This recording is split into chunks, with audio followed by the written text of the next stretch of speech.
Well, this completely caught me off guard. This is my Acanthoscurria chacona, freshly molted. Now, I already know she's a female, but I will demonstrate how to sex this molt for those of you who are new to the hobby. But yes, I'm so excited. Sometimes the Acanthoscurrias will catch you off guard with their pre-molt because they have a tendency to eat right up to their molting. Uh, they have such a voracious appetite that um, they're even willing to eat in many cases right up until the time that they molt. So yeah, this one definitely caught me off guard, but look at that. What a stunner. Alright, well, she already had water, so she's good there. But just wanted to show you what she looks like, and she won't be ready to eat in the feeding video coming up, but which is a shame because she's one of my best eaters. But still, she will more than make up for it when it is time for her to eat, since she is eats on a regular basis. Alright, we'll let her harden up then. Here is her molt, and it is definitely a fresh molt. She must have just flipped over recently because the molt is just a little bit damp. You might could see, I don't know if you could see on camera or not, but there's moisture in here. So it is indeed true that tarantulas lose fluids when they molt, which is why it is essential that they have water to drink after they molt. Not only is it's stressful to them, but it's also cause them to lose fluids. So there you have it. Very fresh molt. It's soft, it is not crunchy, and it's damp. Here's how you sex your tea, for those of you who are new to it. Here's a book lungs right here. This is the first pair right up here, the white things right here. Here's the second pair. And you always want to look between the first pair of book lungs right here. You see that flap right there? That's called the spermactochy. I don't know if it's coming out on camera or not, but see that? Very prominent. That little flap right there. That is a confirmed female. If you see a flap there. If there's no flap there and it's just like a line, then it's a male. But this is a female. That's where the male would insert his pedipalp to drop his sperm into her. So there you go. There's the flap right there. Here's how big she is in relation to my hand. She's got some more growing to do. But there, yep. Alright, just wanted to show you guys. Well, let's see what else is on the agenda today.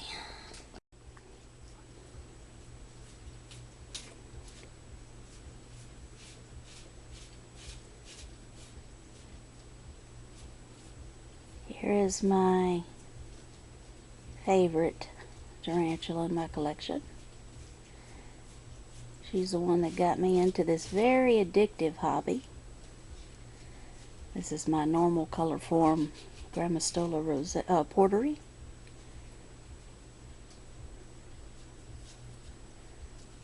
Chilean rose.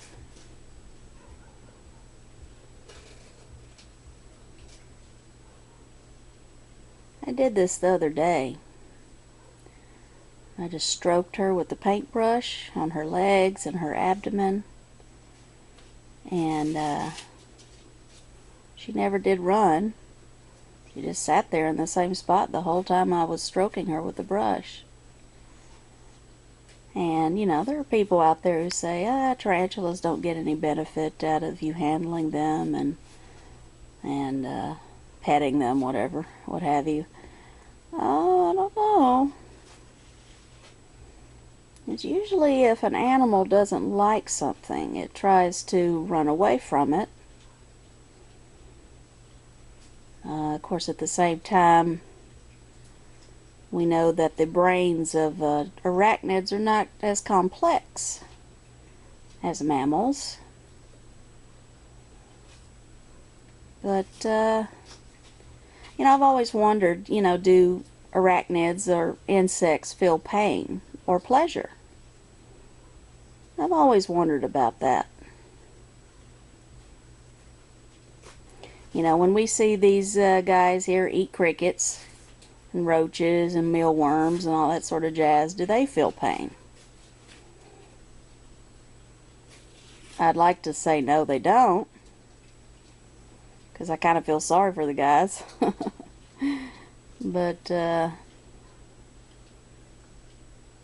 the same time, I want my animals to feel pleasure.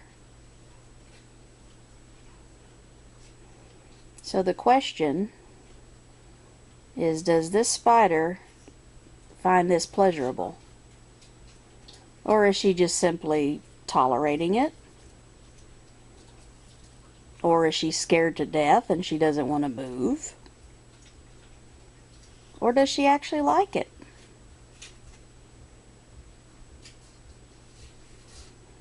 Tarantulas groom themselves, but some people would say, oh, they're just programmed to do that.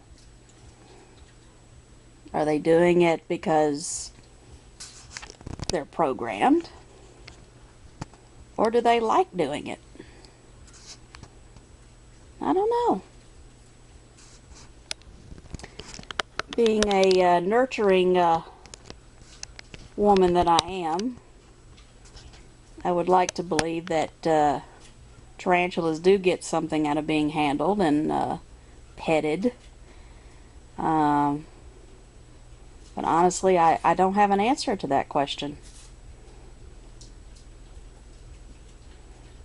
I bet you guys are expecting me to put little pink bows on my tarantula now, aren't you? I'm just the sentimental type. I'm always loving on my animals, whether they get anything out of it or not. It at least gives me pleasure. So who knows? I mean, it may be more for me than them. As I've mentioned before, perhaps she, if anything, likes the temperature of my hand, my arm. I'm warm. And as you know, arachnids are not warm-blooded. So perhaps she likes the warmth of my body. Maybe that's all it is. Maybe she just likes being out of her enclosure and likes a change of scenery. Who knows? But I do not handle my spiders often. I definitely do not handle the ones that have the potent venom or that are very skittish or runny. I handle the more docile ones, and even with the docile ones, I do test their moods first before I even attempt to have them crawl onto my hand. But yeah, I mean, she just sits there. Like the other day, I probably did this for 30 minutes. Held her in my hand and stroked her with the paintbrush, her legs and her abdomen, and she had no problem with it. She just sat there and took it. Maybe it's all personality. Some teas would hate this. And as we've seen, some tarantulas are just more sociable than others. Some tarantulas can live communally. Is that the right word? In a communal setting. And they don't kill each other. And then others will very readily kill each other. So, I don't know, but usually when an animal runs, they're afraid, or they just don't like what you're doing to them. So, when you think that's what she would do, if she didn't like it, who knows? Interesting little debate, huh?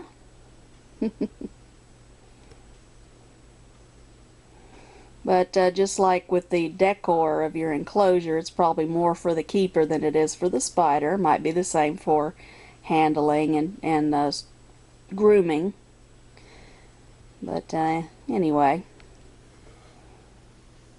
But she's a gorgeous girl, isn't she? She's a sweetheart. Most of the time. Being a portery, she definitely has her moments.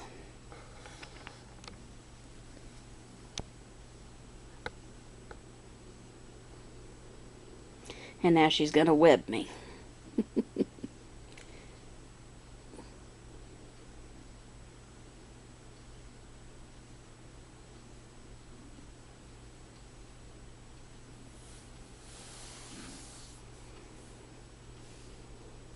Another thing you want to do when you're interacting with your tarantulas, to try not to do anything that's above them.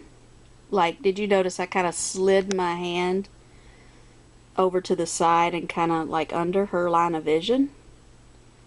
You know, prey is likely to attack from above with these guys in many cases, and they're more likely to get startled if you come down from the top.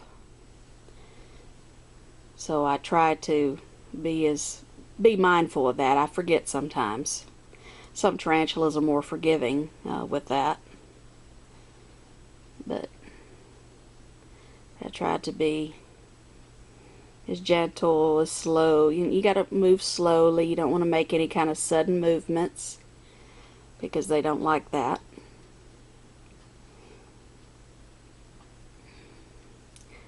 It's a good thing I shaved my leg. Since you're getting a prominent view here of my leg. Let's see, I try to be as slow as I possibly can. Let's see if she would like a little rub again. Might make her move forward. Let's see. I know that's my baby. Yeah. They just barely touch her. They seem to appreciate paintbrushes more than like your tongs. So I'm going to try my best to use the paintbrush a lot more when I have to move them. They seem to not be as opposed to the soft bristly hairs of the paintbrush versus a cold hard metal tong.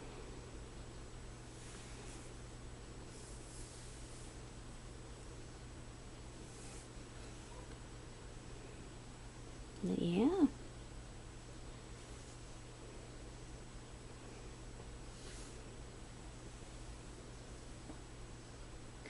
I think these G porteries are underrated because they're so common.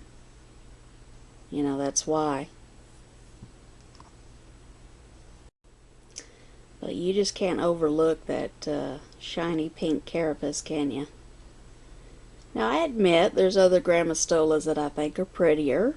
You know, like the red color form, the species mall or the conception. But these are certainly lookers as well.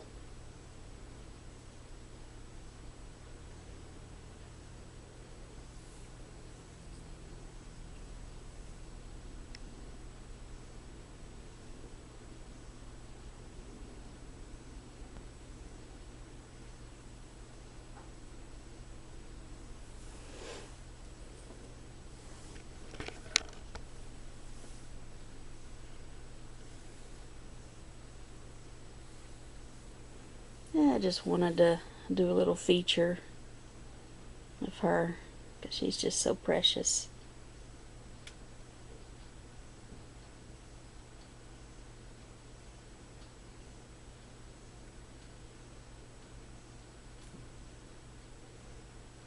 Alright, well, let's see how some of my other teas are doing. Well, my Grammostola pulchripes allowed me to hold her today. You may recall that the last time I tried to hold her, she would not allow it. She turned around and faced the tongs, or the paintbrush, whichever I used at the time, and usually that's a sign that they're not going to allow you to hold them. They're in a little bit of a cranky mood. She didn't act defensive at all, so I decided today would be a good day to handle her. Most of the time she lets me, but there was that one time that she did not want to be held, so I respected her wishes and did not hold her. But yes, this is a very beautiful, beautiful species. Those golden knees are certainly attention getting. Let's see if she'll be okay with the paintbrush. Yeah, she is. She's okay.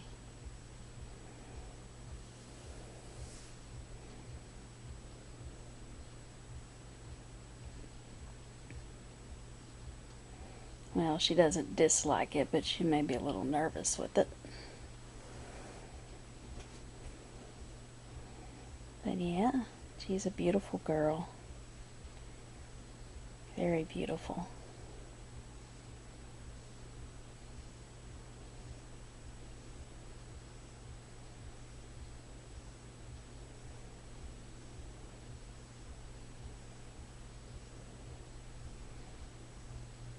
I love how their hairs are kind of a pinkish white color all over her body.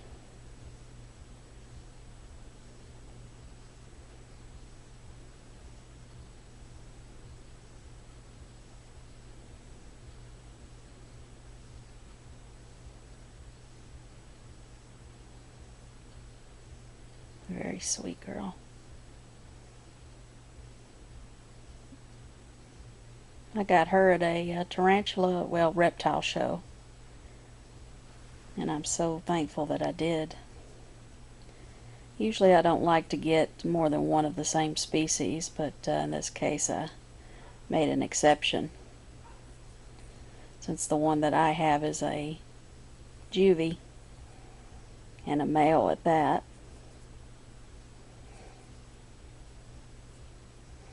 And I figured for a larger tea this was a good price.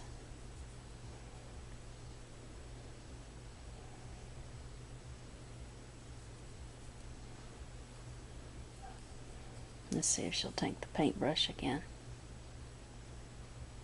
You can rub her gently there.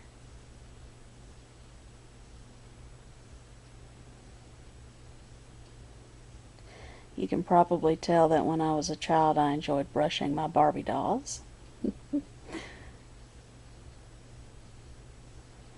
But I was a tomboy also.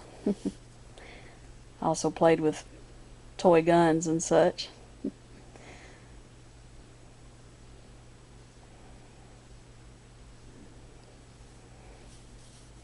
And there you go.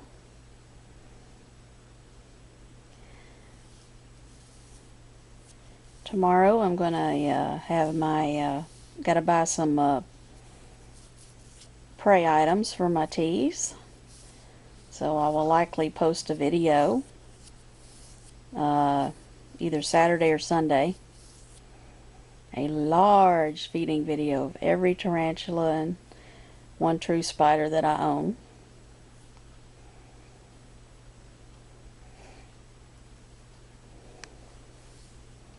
You want the brush? Brush, there you go. Is that okay? Mm-hmm.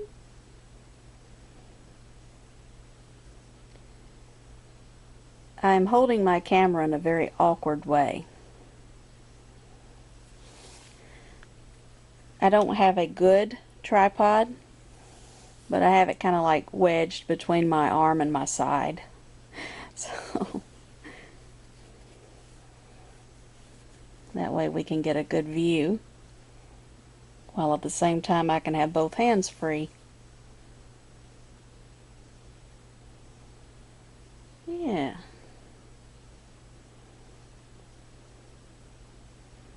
So guys, feel free to leave comments on your thoughts about whether you think tarantulas can feel pleasure or pain.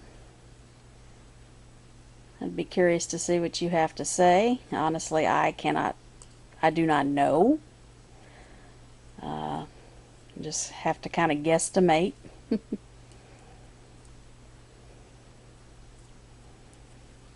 And there you go.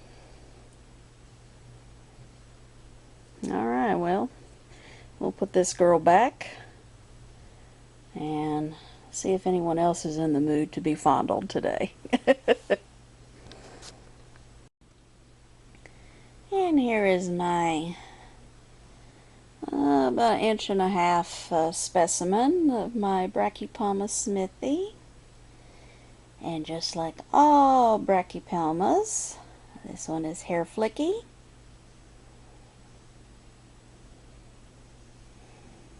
But if not the Grammostola porteri, the Brachypelma smithi is one you might see in the movies. Very popular tarantulas to own because of their striking orange knees on their legs. Very pretty orange on their legs.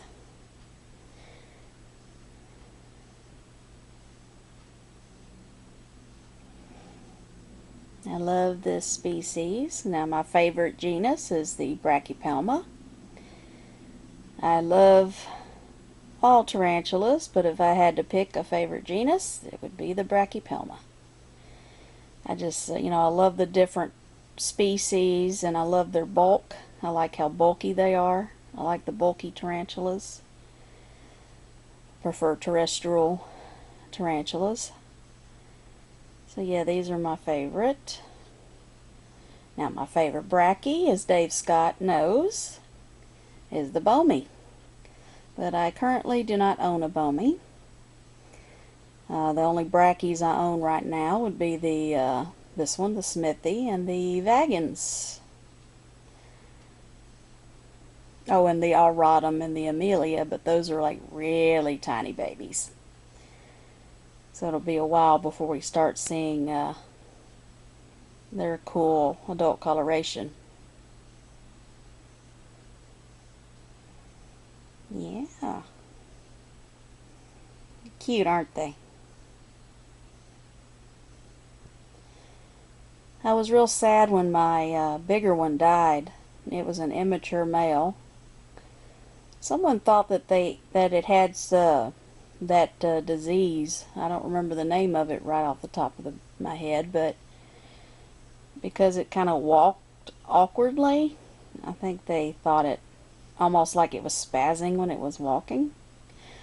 I think that's what made them think that it had that kind of disease, but it died soon after it had molted. And I don't know why, when there was plenty of water to drink.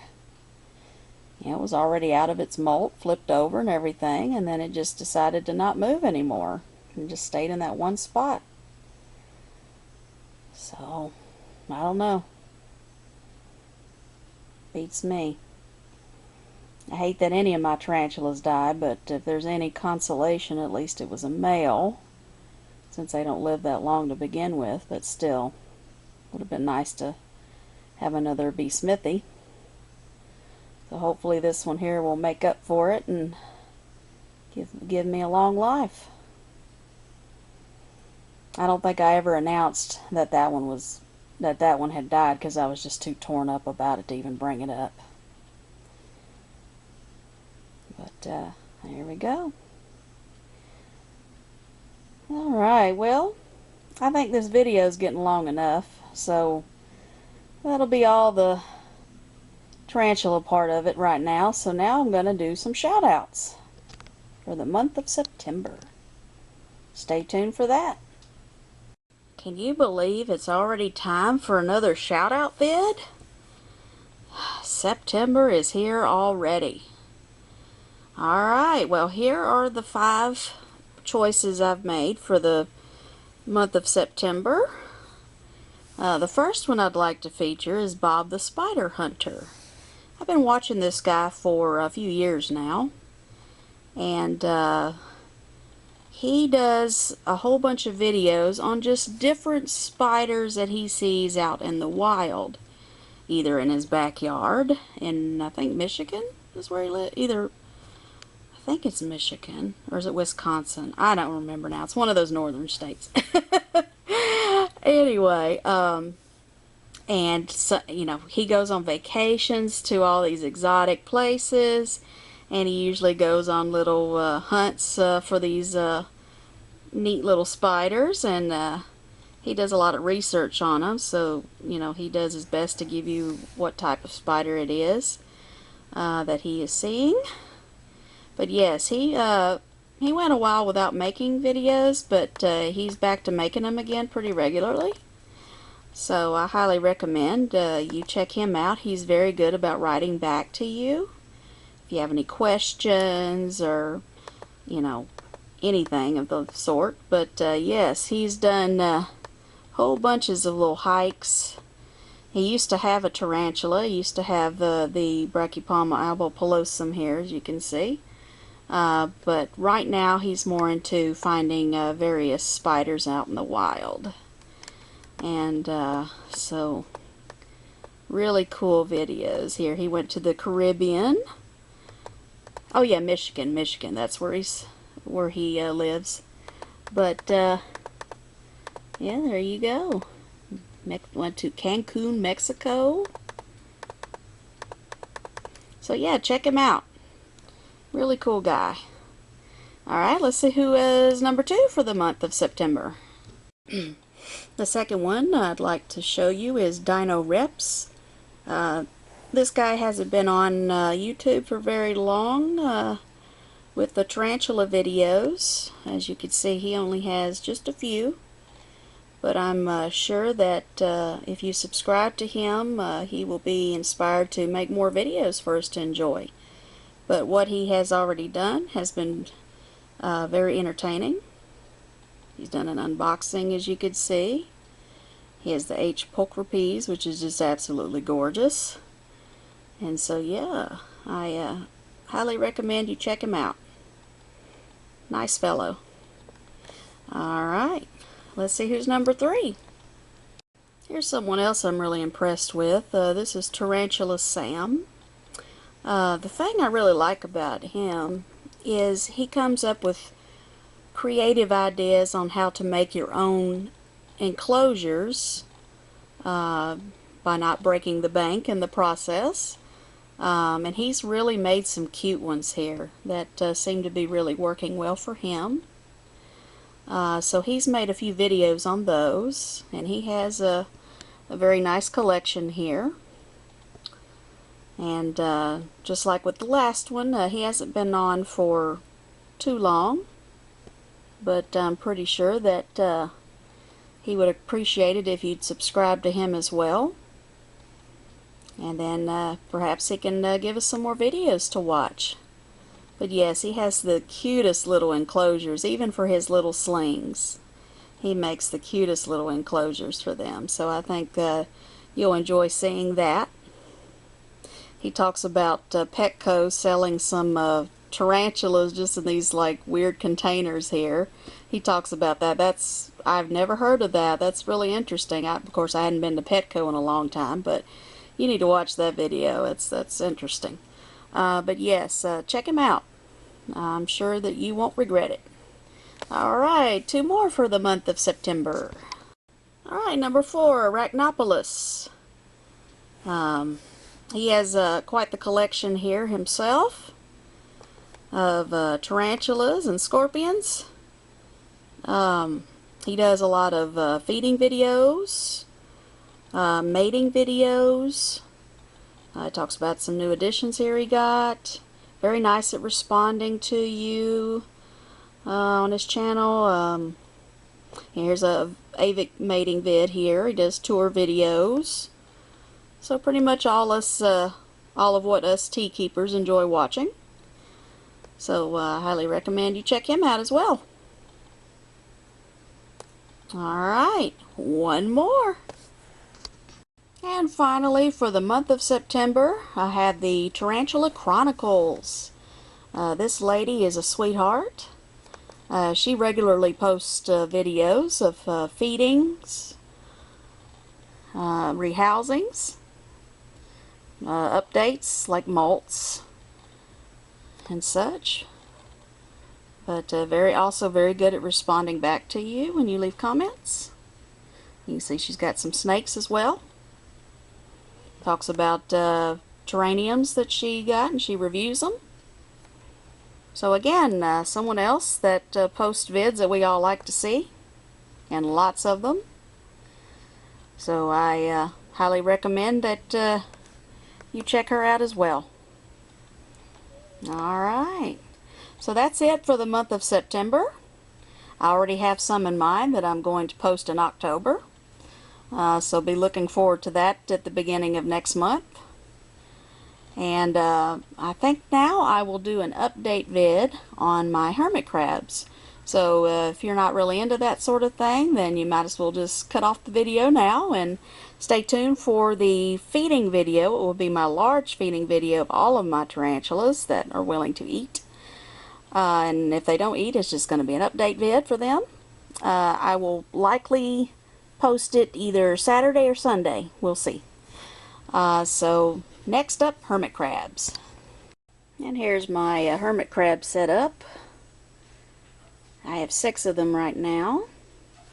There's one right here.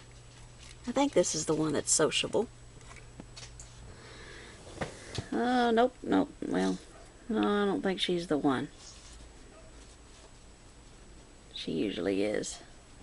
No, that's not the one. Well, anyway, there's one. Put her back right there. And there's one there, there, and then there's there and there. And I don't know where the other one is. Probably burrowed somewhere in the substrate or under there.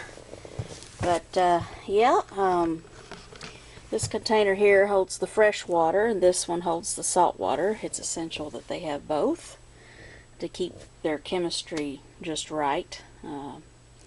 And they need plenty of substrate to burrow in. This side's the deeper side, so when they also need tons of shells to change into as they get bigger. They like the variety of shells, so I give them different kinds. I tried my best to buy only the natural shells rather than ones that have been painted, because I've heard that the paint could be harmful to them, but you know, I don't know if it's true or not. I'm just erring on the side of caution. But let's see about this one right here. This might be the sociable one I was thinking of. Yeah, that's her. Yeah.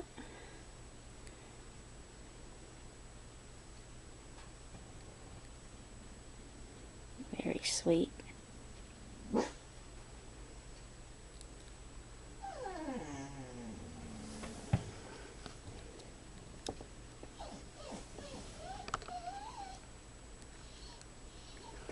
Yeah.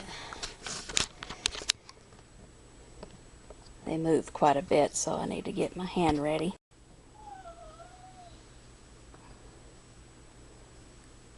Yeah, she's probably my most sociable of the hermit crabs that I have. I named this one Ginger.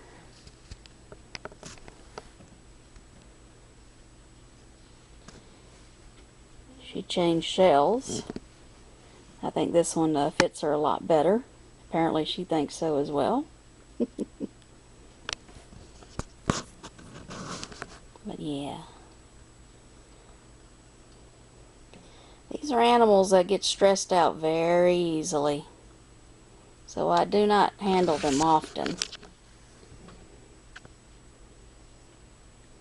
And you especially do not want to bother them when they're molting, because that will ultimately kill them, because it greatly stresses them out.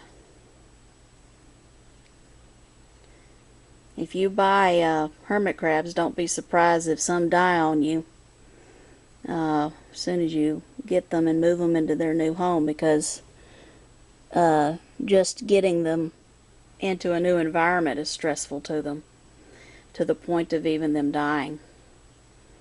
So they are very sensitive creatures for sure.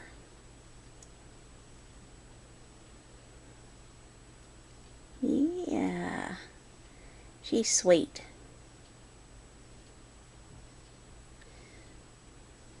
Well, to be honest with you, I just call her a she. I do not know the sex of these.